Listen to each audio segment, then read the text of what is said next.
सुनो, कथा है ये त्याग की, गजब वैराग्य की। सुन कर बताना तुम मुझको, किसके है भाग्य की। एक जीवा ऐसा जग में अनोखा, अपने गुरु में जिसने भगवान को देखा, भगवान को देखा। लो सुनो, कथा है ये त्याग की, गजब वैराग्य की। सुन कर बताना तुम मुझको, किसके है भाग्य की। माता श्रीमती, पिता मलप्पा ज्ञानी, धर्म कर्म प्रियवती रहे, सच्चे शिविर सुजानी। स्वप्न देखे शुभ शुभ, माता हुई हर्षाए, आएंगे संत महान, जग को धर्म बताए। शरद पूर्णिमा की चांदनी रात थी। ऐसा लगता था जैसे सूर्य धरती पर रात को ही उतर आया था। सभी और शुभ्रता और शालीनता का एहसास हो रहा था। घड़ी में 11:30 बजे थे और रात अपनी गोद के सूर्य से दमकने लगी थी। किसी ने हृदय की डायरी पर लिखा, विक्रम संवत 2003 की रात सूर्य दिखा। सत लगा कि पुण्य धरा, हुआ जहां अवतार, विद्यासागर संत रूप, जग में दी उजियार। पालने में सूर्य झूल रहा था। दृष्टि पड़ी मल्लप्पा जी की तो बोले श्रीमती जी से, तीर्थंकर झूल रहे हैं।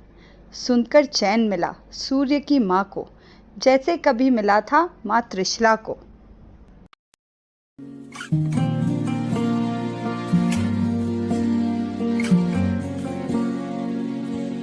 लाडले श्रीमती के, लाल मलप्पा जी के, वो जन्म जहां सद लगा गाँव का नाम। वो शरद पूनम का चांद जो उतरा है जमीन पर, श्रीमती मलप्पा का है बालक विद्याधर। सत लगा कि सब गलियों में लगे गूंजते स्वर, अष्टगे के आंगन में सब नाचे आठ पहर। घर आंगन महकाया, अवतरण दिवस आया। घर आंगन महकाया, अवतरण दिवस आया। गुरुदेव विद्यासागर तेरी सदा मिले छाया। भक्तों में हर्ष छाया, अवतरण दिवस आया। सौभाग्य हमने पाया, अवतरण दिवस आया। भजन रंग आनंद रंग, संगीत संग बाजे मृदंग, मन में उमंग जन मन मनंग, भीतर अभंग उत्साह तरंग।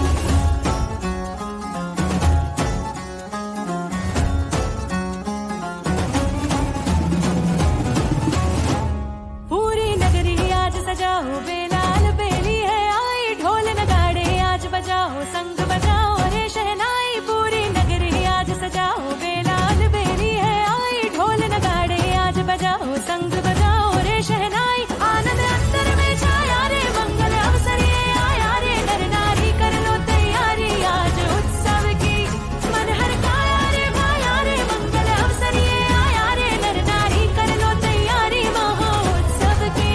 पूरी नगरी आज सजाओ, बेलाल बेली है आई। ढोल नगाड़े आज बजाओ, संग बजाओ रे शहनाई। पूरी नगरी आज सजाओ, बेलाल बेली है आई। ढोल नगाड़े आज बजाओ, संग बजाओ रे शहनाई।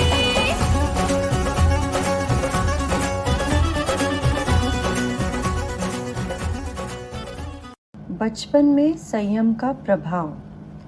बाल्यावस्था से ही विद्याधर का झुकाव साधु और संतों की ओर था। वे सामान्य बालकों की तरह खेलकूद में अधिक रुचि नहीं लेते थे, बल्कि धार्मिक ग्रंथों का अध्ययन और ध्यान में मन लगाते थे। जब वे किशोरावस्था में पहुँचे तो उनका मन संसार से विरक्त होने लगा। वे आत्मा और मोक्ष के रहस्यों को जानने के लिए इच्छुक थे। विद्याधर जी की यह प्रवृत्ति देखकर परिवारजन समझ गए कि वे कोई असाधारण आत्मा हैं। 22 वर्ष की उम्र में 30 जून 1968 को उन्होंने आचार्य श्री ज्ञान सागर जी महाराज से दिगंबर जैन साधु दीक्षा ग्रहण की और विद्या सागर बन गए। माता पिता दोनों की आँखों का तारा, घर के सभी परिजन का था वो दुलारा, था वो दुलारा। लो सुनो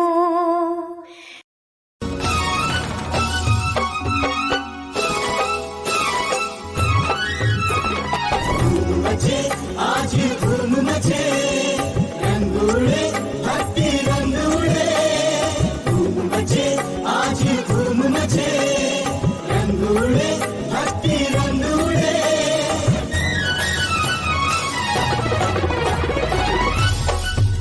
आज अंबर के तारों ने मानो तोरण सजाया है। आज अंबर के तारों ने मानो तोरण सजाया है। चांदनी से धरा का हर कोना जगमगाया है। चांदनी से धरा का हर कोना जगमगाया है। संयमी रथ पे बैठे हैं, संयमी रथ पे बैठे हैं, दिन बिनौली का आया है। संयमी रथ पे बैठे हैं, दिन बिनौली का आया है। संयमी रथ पे बैठे हैं, संयमी रथ पे बैठे हैं, दिन बिनौली का आया है। संयमी रथ पे बैठे हैं, दिन बिनौली का आया है। गुरु का शुभाशीष रंग लाया है। गुरु का शुभाशीष रंग लाया है। संयमी रथ पे बैठे हैं, संयमी रथ पे बैठे हैं, दिन बिनौली का आया है। संयमी रथ पे बैठे हैं, दिन बिनौली का आया है। संयमी रथ पे बैठे हैं, संयमी रथ पे बैठे हैं, दिन बिनौली का आया है। संयमी रथ पे बैठे हैं, दिन बिनौली का आया है। इसके बाद इन्होंने कठोर तपस्या और अध्ययन किया और 22 नवंबर 1972 को उन्हें आचार्य पद प्रदान किया गया। वे अपनी सख्त तपस्या, कठिन व्रत, गहन अध्ययन और प्रवचनों के कारण पूरे भारत में पूजनीय बन गए। सूरज धीरे धीरे अस्ताचल की ओर बढ़ने लगा। स्वास्थ्य की क्रिया प्रतिकूल होने लगी। आध्यात्म सरोवर का राजहंस उड़ने की तैयारी करने लगा। अनियत विहार जाने का मार्ग साधक करने लगा। देवता भी उनके स्वागत में स्वर्ग सजाने लगे। तीर्थंकरों की वसीयत हमें सौंपकर स्वयं अरिहंत के मार्ग पर चल पड़े। गुरु भक्ति से ही तो मुक्ति होना संभव, गुरु भक्ति छूटे तो शिव पद असंभव, शिव पद असंभव। लो सुनो कथा है त्याग की, गजब वैराग की, सुन कर बताना तुम मुझको किसके है भाग्य की। ये कैसा नियत विहार इस बार किया तुमने, निर्मोही बन साथ हमारा छोड़ दिया तुमने। तुम बिन कैसे जीना है हमें ये तो सिखा कर जाते। थोड़ा और समय हम सब भक्तों के साथ बिताते।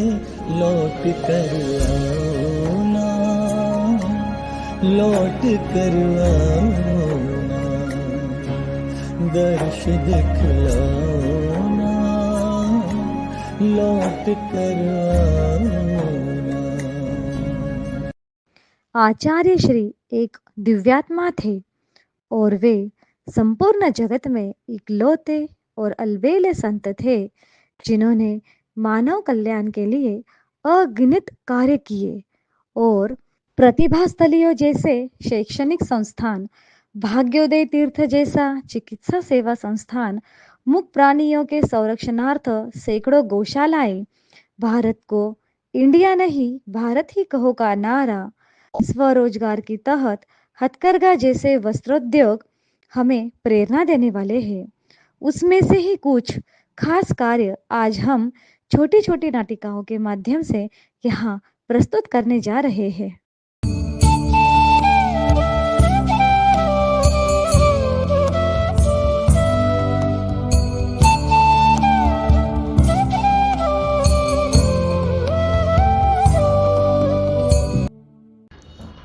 तुमने इतने सिंपल कपड़े, वो भी पुराने फैशन के, क्यों पहने हैं? हमारी तरह मॉडर्न रहा करो ना, थोड़ा मूवी जाना, आउटिंग करा करो। मेरा मतलब है कि तुम आज के ज़माने की लड़कियों की तरह फैशनेबल रहा करो, नहीं तो कोई तुम्हें पूछेगा भी नहीं, समझी? हमारे गुरुदेव कहते हैं कि हमें हमेशा सादा जीवन व उच्च विचार रखना चाहिए। रही बात फैशनेबल कपड़ों की, तो ये मैं बताती हूँ कि शरीर जितना ढक कर रखो उतना ही अच्छा होता है। शरीर कोई दिखाने की चीज़ नहीं होती है। जैसा आचार वैसा विचार, समझी? चलो आज हम पार्टी करने चलते हैं। चलो ना यार, प्लीज़ चलो, लेट्स गो। नहीं नहीं, हमें इस फालतू के कामों में समय बर्बाद नहीं करना है। पार्टी तो होती रहेगी। आज हम चलो मंदिर में चलते हैं, भक्ति करते हैं। और वैसे भी कल हमारा रिजल्ट आने वाला है, पता नहीं किसका क्या होगा। चलो चलते हैं मंदिर। हे भगवान, ये क्या हो गया? काश मैं भी तुम्हारी तरह गुरुदेव के रास्ते पर चलती और बुरी संगत में न पड़कर अपनी पढ़ाई पर ध्यान देती, तो आज ये दिन नहीं देखना पड़ता। मुझे माफ़ कर दो। अब मेरी भी आंखें खुल गई हैं। अब मैं भी तुम्हारी तरह बनना चाहती हूँ।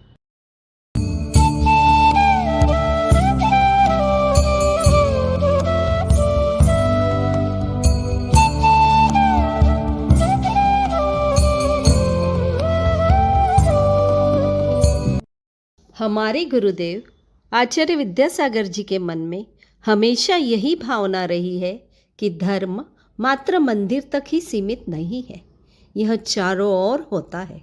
मंदिर से बाहर निकलकर शहरों में, गांवों में, जंगलों में, समाज में, नगरों में होता है। और उनकी सबसे पहली दृष्टि जेल की ओर ही गई।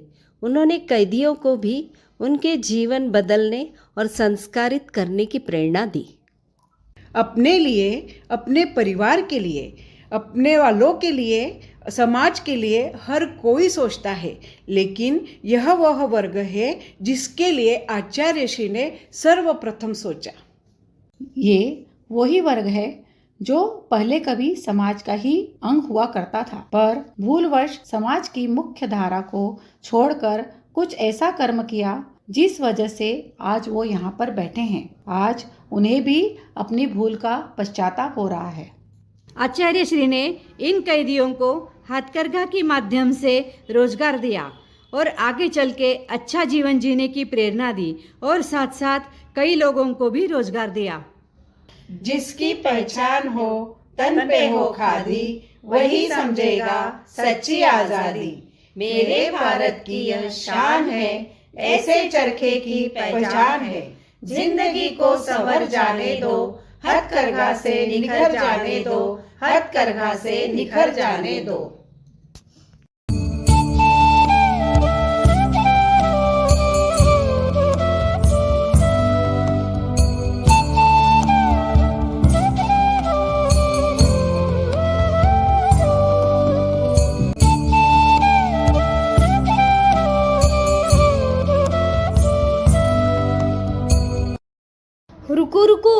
लौट चलो, रुको रुको, लौट चलो। कहाँ चले गए? लौटना कठिन है, लेकिन संकल्प ले लो, इंडिया से भारत की ओर चलो। जैसे कि हम जानते हैं कि अंतिम कुलकर महाराज नाभिराय और माँ मरुदेवी के पुत्र आदिनाथ भगवान है और आदिनाथ भगवान के पुत्र सम्राट चक्रवर्ती भरत है, जिसके नाम पर हमारे देश का नाम भारत रखा गया था। आदिनाथ भगवान चतुर्थ काल में हुए थे, तो आप सोच सकते हैं कि हमारे देश का नाम कितना प्राचीन है। लेकिन अंग्रेजों ने आकर हमारे देश का नाम इंडिया प्रचलित कर दिया। नाम इतना प्रचलित हो गया कि भारतीय भी इंडिया बोलने लगे। इंडिया नहीं, भारत बोलो, ये प्रयास काफ़ी समय से आचार्य श्री द्वारा किया जा रहा था। उसी को देखते हुए G20 के दौरान भी इनविटेशन कार्ड पर प्रेसिडेंट ऑफ भारत लिखा गया था, तो सब और खुशी का माहौल बन गया। सुप्रसिद्ध क्रिकेट खिलाड़ी वीरेंद्र सिंह सहवाग की भी मांग है कि हमारी टी शर्ट पर इंडिया नहीं भारत लिखो। आचार्य श्री कहते थे कि इस दिशा में काम किया जाएगा तो हमारा देश तेजी से प्रगति की ओर बढ़ेगा। भारत का अर्थ है प्रकाश और विद्या। ये जिसके पास है वो खुद भी अंधकार से बच सकता है और दूसरों को भी बचा सकता है। आचार्य श्री कहते हैं कि वही देश तरक्की कर सकता है जिसकी भाषा और नाम एक हो। इसीलिए गुरुदेव का सिंहासन भारत देश के आकार में बना है। आचार्य श्री के इस संदेश को आगे बढ़ाना है। इंडिया नहीं भारत बोलो, यही हमारी विनयाञ्जलि होगी। भारत माता की जय।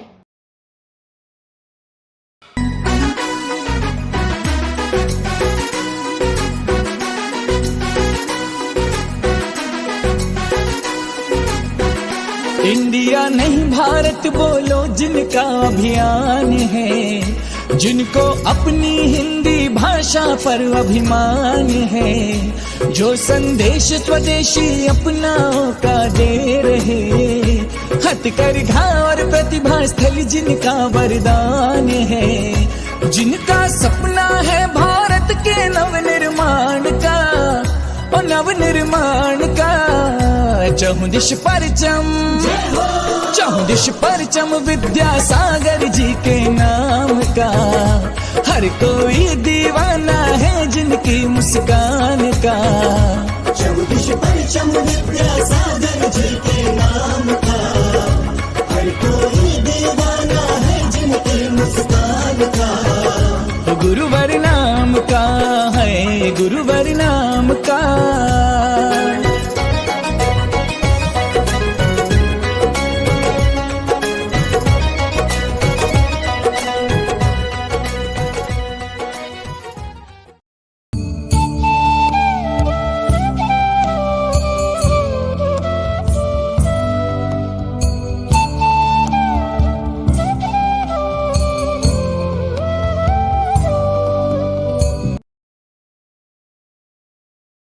चाची जी, आज मेरे दिमाग में एक बात आई है।